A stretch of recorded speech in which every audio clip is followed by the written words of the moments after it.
Okay, so we have a quilt that is mostly Farm Girl Vintage 2. We have a quilt top. And our lovely Betty was in today with her quilt top to pick borders. So these are big blocks. Those are 6-inch blocks there. And I believe those are 12-inch blocks. 12-inch, 12 and a half? Wow, 12. 12. 12. 12. They're 6 and 12. 6 and 12. So all those great blocks. And she pulled a few fabrics that are Lori Holt that all play pretty nicely. But I don't think she'd made up her mind as to which one would be the best border. Well, we could preview them. Yeah. Here. So Barb, how would you preview fabrics for a border?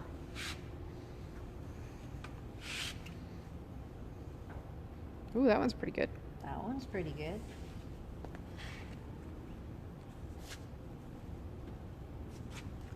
Ooh, I like that one too. That pulls in some of the reds.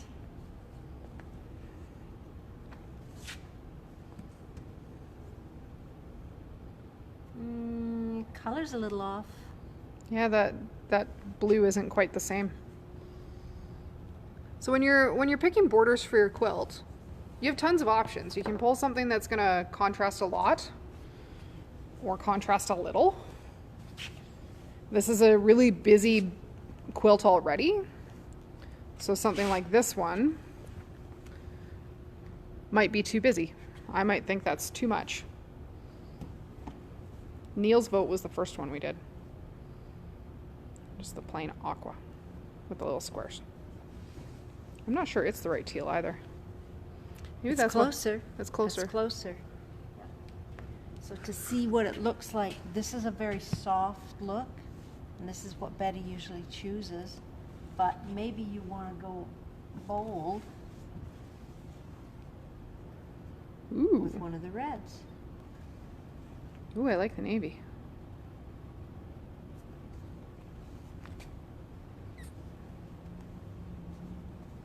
Ooh. Or the other way. Or the other way. See, everybody's got really different tastes, so there's no right answer for borders. Do what makes you happy. Personally, I rarely put borders on my quilts because I get to this stage and I'm like, no, I don't. I like what I have already and I don't add a border. So what's your thoughts? Borders, no borders? I'm making more and more quilts without borders, but some quilts just ask for them. It's like a frame, sort of sets it off. So kind of like artwork that's framed in a gallery. Yeah. Like how do you want it framed? Yeah. Are you trying to make the colors in the quilt top pop? Are you trying to make them blend out? As opposed to the old days where we're always taught, well, first you choose your border fabric and then you pull those colors into your quilt. We don't think of quilts that same way anymore. We just go, I love that quilt, but does it need a border? Yeah, I'm not a border person. Partly because I'll be honest, I don't like putting borders on. I'm decent at it. I just don't enjoy it. It's boring. Do we have a consensus here? So there's no one right answer. When you're standing in a store trying to pick border fabric, go with your gut. Like, something will speak to you more than the other things. And if the quilt's for you, it doesn't matter what anybody else thinks. There's no quilt police. If the quilt's for the quilt police, then maybe talk to the quilt police about what they think is the right answer. But so what would you do when you're putting your borders on there, Barb? What would you not do? Oh, okay, let's talk about what you're not going to do. What you would not do is what I always used to do putting borders on, and that's cut nice long pieces of fabric and start at the corner and sew it on and chop it off. And then go over here and start at the corner and sew it on and chop it off. And then do the top and the bottom, and that's why most of my quilts were shaped like barrels, because just the action of sewing on that border on the edges stretches the fabric, especially something like this, where you've got narrow strips here, or if you're pieced right out to the edges. So when it gets long-armed, when it gets even quilting it at home, you do all the quilting in the center and you get out and that border goes like this because there's way too much fabric in it. Yeah. So how do you keep that from happening? Do it properly. In fact, we have a handout. If anybody's interested, you can pick one up in the Longarm area. I'll photocopy it. So for you. this is Barb's tips and tricks. If you're bringing her a quilt to quilt, how she would like your borders attached. You want to measure your quilt top, let's say crosswise first off.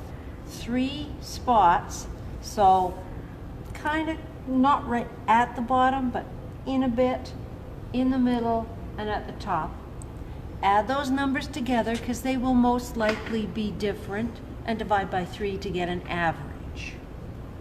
So now Betty's, I took one measurement here that was 35.5, which is going to make her quilt 71. Okay, so let's say she had 69, 71, and 70. Well, obviously when you measure it, or when you average it, you've got 70 inches. So then you're going to cut a piece of your border fabric 70 inches. And you're going to come to the bottom, say. You're going to pin it here and pin it on the other corner. Put a few in between and snug your quilt, or sometimes just stretch it a bit to fit your border fabric. Top and bottom, and then you're going to do the same thing vertically to get your side measurements. And then when you're all done, you're going to hold it up and those borders are going to be lovely and flat. And maybe inside the quilt you might get a little bit of like this going on with those blocks sagging a bit. That's okay. That works in as it's quilted. But your borders, it's really hard to get those wavy borders to lay flat. Yep. So, tip number 1 for today. Tip. Measure to put your borders on. Your long armor will be happier. Yeah, so it's one of those things when you don't know any better how to attach your borders, you just don't know any better. Definitely, if I know a couple people in here long arm themselves at home or for customers, and as gently as you can encourage your customers or your friends who you might be long arming for to do it that way. And I know Anne's got me beat by a couple of inches, but the most I have, because you'll quilt the whole quilt. We start at the top and work down, and there's that bottom border. And so sometimes what we have to do is literally unpick that bottom border, or sometimes 2 borders, take the excess out, sew it back up down, and continue the quilting. And the most I've ever taken out of a customer's quilt is 5 inches. So that's 5 inches of extra border fabric at the bottom that didn't need to be there. Which would be a really lovely ruffle if that's what you intended. It would. But it's not going to lay super flat on your bed. Okay. What else are you going to show us today, Barb? The other tech tip for long arming. Sweet. Shall we go? Let's go. Let's go. So I kind of did the math, and I've been here 4.5 years, so I've probably quilted over 1,200 quilts. Yikes, that's a lot of quilts. Longarms, yeah.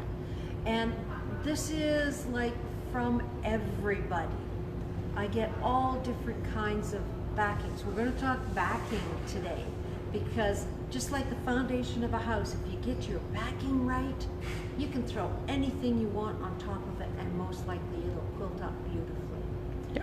So I thought it would be easy, since we can't teach our certification, to show people the best way to prepare your backing, whether you're quilting it yourself or you're taking it to a long armor, to get the best possible results. It doesn't mean that the other ways you can't quilt it, but it will be more challenging. And you want a happy long armor. It's a much easier experience for everybody.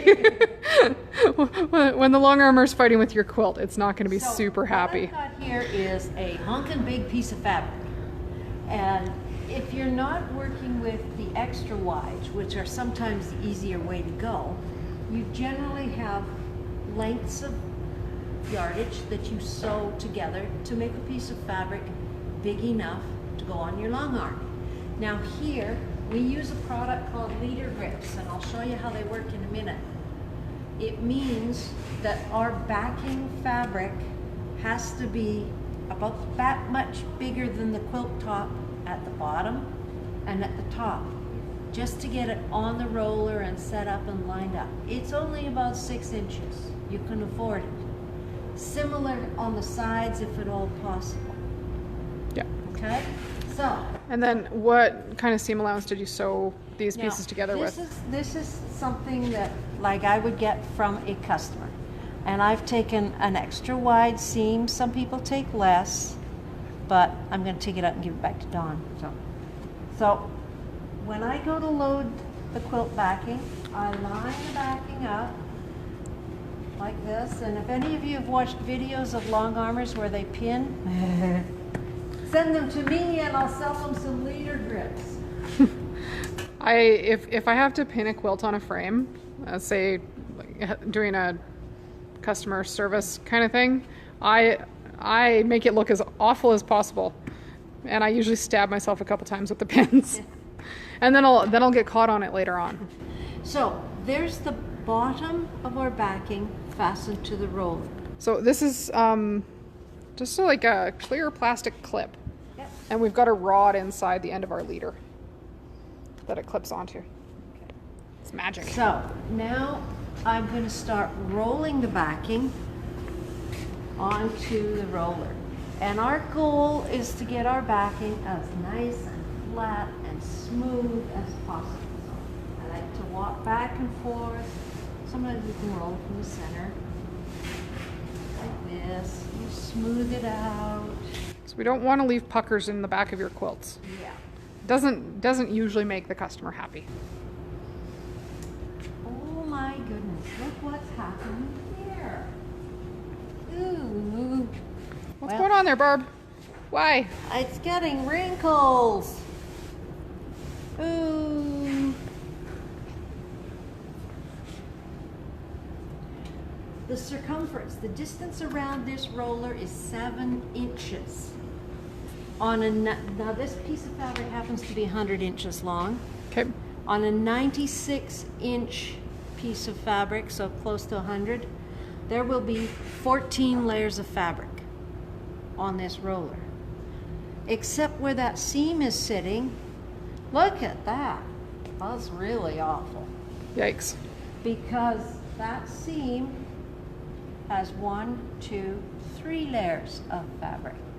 So it's got 3 times as much fabric there, and we're getting a really good lump. Plus, this customer has left the selvage on, which doesn't stretch at all, whereas the fabric does stretch. So what you're telling me is that this is not how you should load a quilt back. Right. What I'm trying to demonstrate, and this worked out beautifully, is if at all possible, when you sew your fabric together for your backing, get it so that the seam goes this way across the machine. And I'm going to show everybody the difference. Whee. So this is one of those things that's going to make your long armor's life easier if you're aware of how you want your quilt quilted. If you want it quilted edge to edge, kind of across the top of the quilt, and your backing comes in this direction and it only fits one way, it's going to make the puzzle harder for your long armor. Well, especially there's not too many quilts where we can't do what I'm doing right here. And now I'm just turning this basically 45 degrees. So I have 90 degrees? 90 degrees, whatever. 90 degrees. I know, I'm sorry. You're the mathematician, right? Yeah. Okay. I'm turning it around. Not all the way around. That won't solve the problem. This away and that away. Because sometimes this is all the fabric we have, you know. We don't have a lot more of that really special stuff we want on our quilt. Yeah, and you might not have gone out to buy special backing. You might have had stuff in your stash Yep. that's just the right size.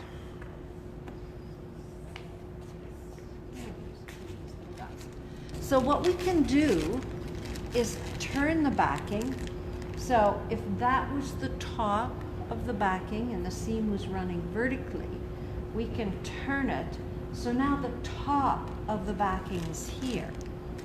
And as long as we have enough width across to match the quilt, we can load the quilt top lengthwise.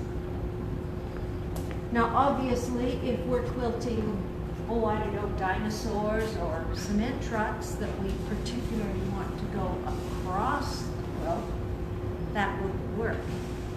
But a lot of times we're quilting a design that doesn't really have an up and a down or a sideways. Come here, you.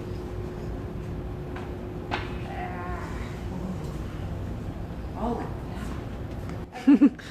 It's a big backing, Barb. What quilt is this for? it's just fabric. I didn't have anything big in the floor, I would have brought mine. So Dawn loaned me some of her special fabric. Ah. She says, I wipe it up in small bits anyway. Dawn just loaned me some of her fabric. Okay. Okay. So I see a horizontal seam now. Yeah. So, as I'm doing this, I can hear, see, I know all the questions people would ask. Well, what about Minky? Yeah, same thing applies, and yes, we can quilt it. We can quilt just about anything. So now, if this was a real quilt backing, I would encourage people to trim that selvage off, just because it is tighter. But we're already laying a lot flatter. So, that's as far as I'm going to roll. That's looking really nice and flat all the way across. I have to give everybody my speech from certification because people go, well, I cut it straight. Why is it? When we load, we want the fabric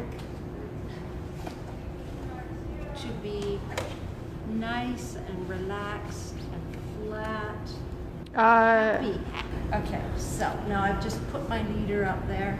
So what I say when I teach the certification is this edge on the top, that edge, this one has a selvage on it. That's okay. Most often they don't, they're cut. So how can we get this fabric on straight? Because we can't guarantee it was cut straight at the fabric store. We can't guarantee that the design printed on it was printed straight. We can't even count on the grain of the fabric being straight. Most quilters nowadays don't wash their fabric before they use it. And when the fabric is manufactured, when it's wrapped on the bolts, it's got torque in it. It's like buying the new pair of blue jeans, and when you wash them and take them out of the dryer and you got one leg that goes like this, it's because there's twist in the threads. So what we do is the same thing as if we are straightening our fabric after we wash it. We lay it out and we look at it. See those little creases inside there? These creases here. So what we want to do, I can make them worse by pulling the fabric this way even more. See, that's got twist to it. So I want to go this direction. Oh, that's much better. It's hanging nice. And then I'm going to peek under and see underneath here, see if this is the same height as that. Bearing in mind we're not working with steel or concrete, and fabric has a certain amount of stretch to it. And once we get that right, on go our grips, no pins.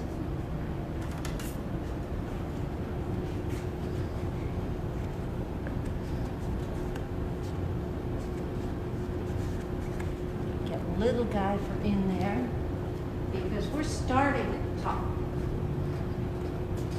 Or the side. This would be we're starting at the side of your quilt now. Yes. Yeah. But it's the top when we roll it. It's the top of the machine. Yeah. There we go. So we definitely want that. Now. The fun part. So, finish rolling it up.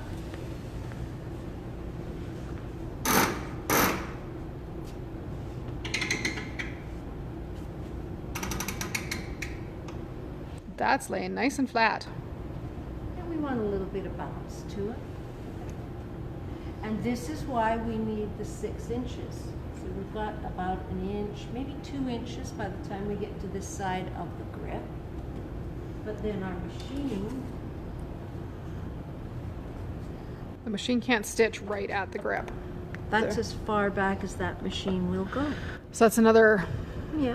2 inches or so. I can snug it down a little bit. So that's kind of how much extra space you need, and the extra space on the sides, like if your quilt top only came to here, this extra on the side is to account for like things shifting as they quilt. Yeah. The other thing is, this is fabric. It's got stretch. If I were to take a piece of batting and a quilt top, and you see how nice and flat this is? Once I lay the weight on there, it's going to sink down. So if I've got a quilt top that comes right out here to the edge, you can see how saggy. That's not a selvage edge. That's just a raw edge. And that gets real saggy after a while. Yeah. So if you can keep it in about here, that's good. Yeah, and it's easier to manage the edges there if you've got more fabric. Less likely to have the machine run off. This particular Bernina that we're showing you right now is just a hand-guided machine, but our other machine in here right now is computerized. And definitely with the computerized stuff, you need space for the design to kind of run off the edges, depending how it's set up. So lots of designs will quilt in and out at the edge several times. Some of those designs, depending where you have the edge of your quilt landing, you need to be able to stitch off and continue back on. It just makes life a little easier than a whole bunch of cropping. But there's lots of, dinosaurs, really directional design. You want dinosaurs standing on their feet across your quilt when they're on your bed. Airplanes, it probably doesn't matter which direction we run that design. Airplanes doesn't matter. Most of those don't matter because they're edge-to-edge designs. Yeah. Yeah. But dinosaurs standing on their head going up the side of your quilt would look super weird. Unless it's a border. Yeah. So now we have a backing that makes your long armor very happy. And you took the extra minutes to pin your borders on nicely. You're going to have a very happy long armor, and you're going to have your quilt back even faster. So this is lovely, a nice, smooth, flat backing. So these Lori Holt quilts have lots of piecing, which means they have lots of seams. So everywhere that all those little pieces of fabric meet, you get that lump right there. Yeah. Now, I learned this after working here by working on quilts that did their seams one way and the other way. Whenever possible, and it's not always possible, press your seams open. It just reduces the bulk. They lay a little flatter. Yeah. The major advantage to that for Barb is it's easier to quilt over those. Yeah. It'll be easier for you to quilt at home on your home machines too. Oh, for sure.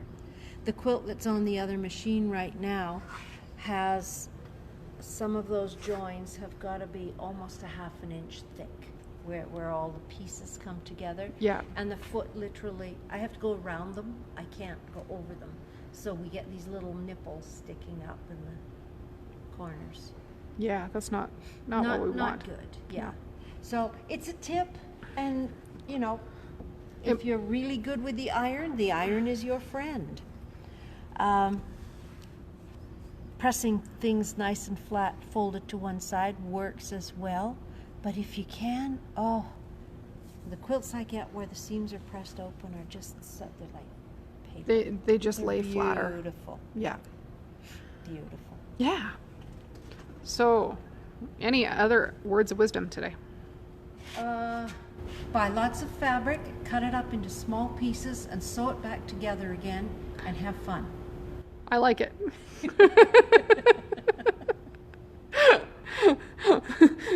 Yeah, that's pretty solid. I don't have anything to top that with. Backing, do you pin your backing fabrics together? I don't usually, but I've got a very sensitive hand with fabric. You want to sew your backing fabric together without stretching it and without pulling on it. Measuring and pinning would be better. Yeah. But when you bring your backing to the long armor, if we're loading it with a horizontal seam, if there's an inch difference from one piece to the other, it's not going to make any difference in how it's quilted. Yeah. You just don't want one piece to be way stretched and the other 6, 8 inches. Yeah. Yeah. The other thing you can always do is sew it with your walking foot. Yeah. Because then you've got equal tensions on both layers of fabric. Yeah. Take your time on your borders. It'll make you happier. It'll make your long armor happier. It'll make your bed happier when it's laying on your bed later on. Thanks for joining us today. So I think that's all for today. So be kind, be calm, be safe, and stay home and isolate. Because that sounds like a way better idea in Calgary right now. Except go get some sunshine. Well, or some shade in the outdoors. It's hot, Tice. Hot today. And Leah has the bike home. Yeah, I'm not going to be happy about that in an hour. It's going to be a sweaty mess when I get home. So take care, guys. Have a great Tuesday, and we will see you tomorrow. Bye.